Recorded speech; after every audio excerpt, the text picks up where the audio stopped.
Hey everyone, Mr. Happy here, and in this video, I wanted to do a short addendum on my original Sophia Extreme guide. She's about to be our new Unreal trial coming in patch 6.3, and there's some things we can do now at level 90 that we weren't able to do back in Heavensward. So I kind of just want to go over some of the more important points and make it a little bit easier for the party finder coming up. So first off, I'm really just going to be looking at my old Extreme guide, going to specific points, and changing what I would say about those points. But that being said, the old Extreme guide is still pretty on point, and yes, I did just change the name to say Unreal/Extreme. Come on. If you don't know the fight at all, I'd still recommend watching that, and this is supplementary to that for the more dangerous parts. Second, if you are unsure about any mechanic when it comes to Unreal, go into Extreme mode, unsynced, preferably as a tank, and just practice. It will help you so much going into Unreal. Now, in the first phase of my guide, the only thing I would really change is the part about the Gnosis head. You see, we have knockback resist and gap closers now, so you don't need to perfectly angle every knockback and know them all by heart unless, you really want to know the fight.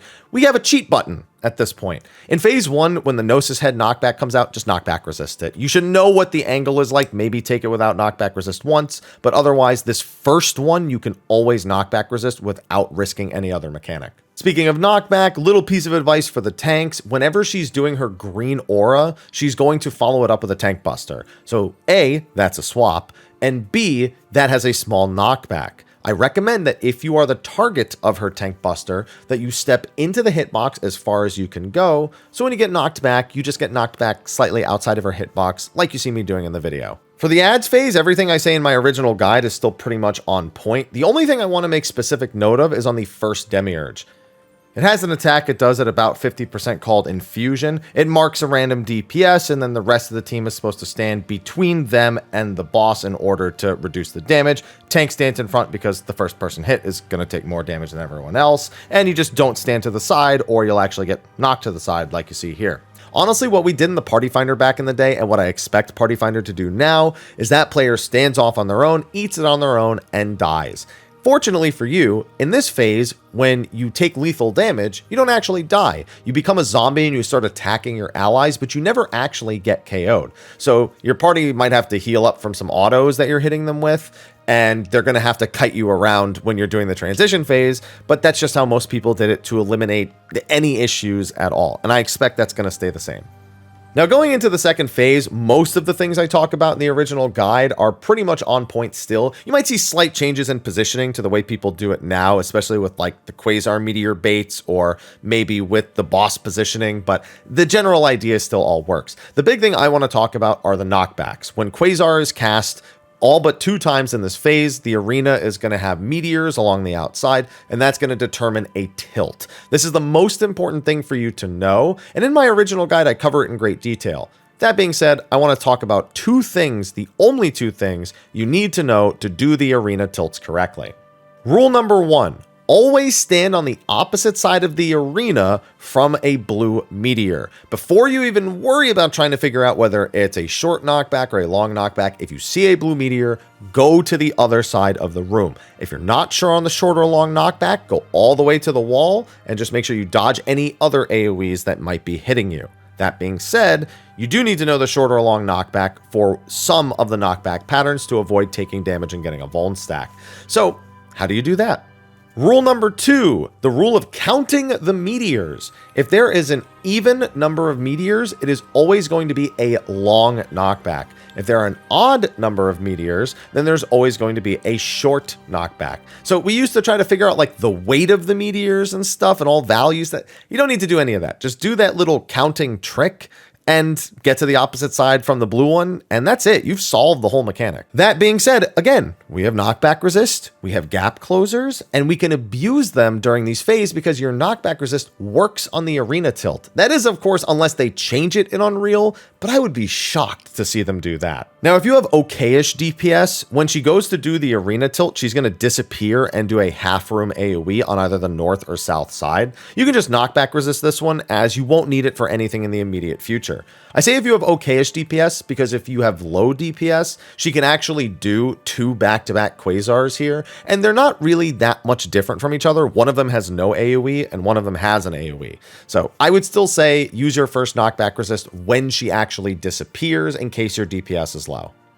And before I go any further, reminder that the knockback is not on the Quasar cast ending. It is on the meteors hitting the sides of the arena. So pay attention to those above everything else. Now, you won't have another major knockback until just before your knockback resist becomes available again. And this one's going to be one where Sophia is targetable, but her head is going to hit about a quarter of the room around where you're being knocked back to. The idea is you want to get hit to the very edge of the other side of the arena. So if it's a short knockback, you want to stand on about this bulb in this square, on the arena. And if it's a long knockback, all the way to the wall. But that's to avoid the head so you don't get hit with a laser and take a bunch of damage and get a vuln stack or whatever. However, Sophia is targetable.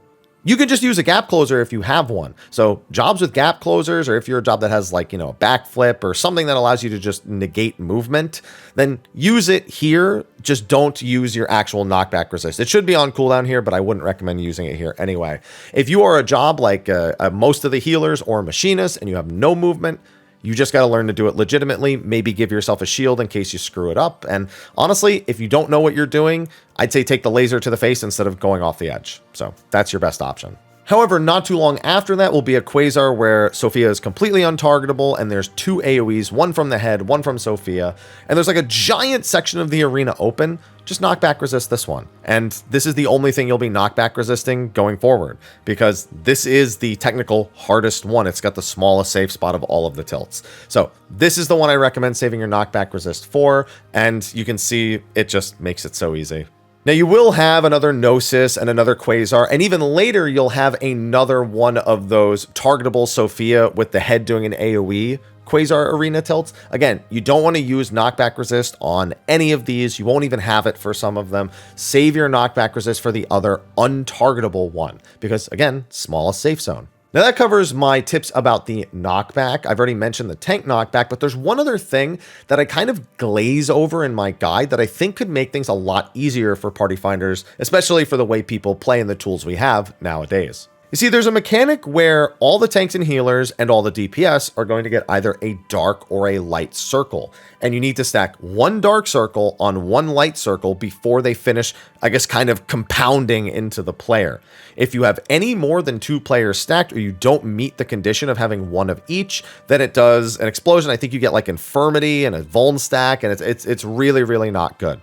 However, because it's always tanks and healers get one color and DPS get the other, just mark all 4 of your tanks or healers and then buddy up. Oh, you have the tanks marked 1 and 2, have your DPS be D1 and D2, and then they just go to their partners. You just have to make sure you're dodging any other AoEs that happen, and there's one particular part that always got people back in the day. But just marking your tanks and your healers and having your DPS know which one they are paired with should be more than sufficient for the entire fight.